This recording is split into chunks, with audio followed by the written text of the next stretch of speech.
Και στο vlog 4.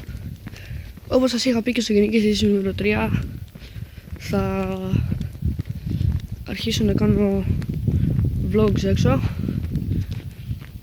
στο χωριό. Το χωριό μου είναι πολύ και τρόμος κάπως, δηλαδή τα βράδια, sorry γι' αυτό. Βλέπετε εδώ πέρα οι γάτες αράδιασαν όλα τα σκουπίδια έξω. Αυτή η γάτα. Εσύ φταίς για όλα. Το κομμερί γάτα, σε ακολουθάω. Εντάξει. Ας βάλουμε και λίγο χιούμορ.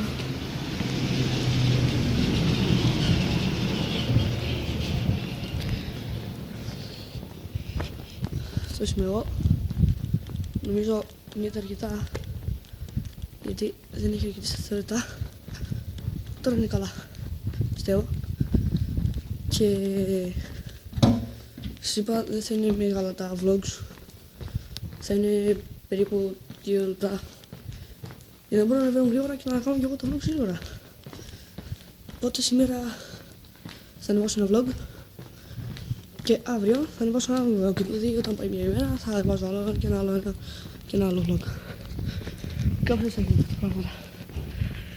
Αυτό ήταν το σημερινό vlog. Πολύ μικρό.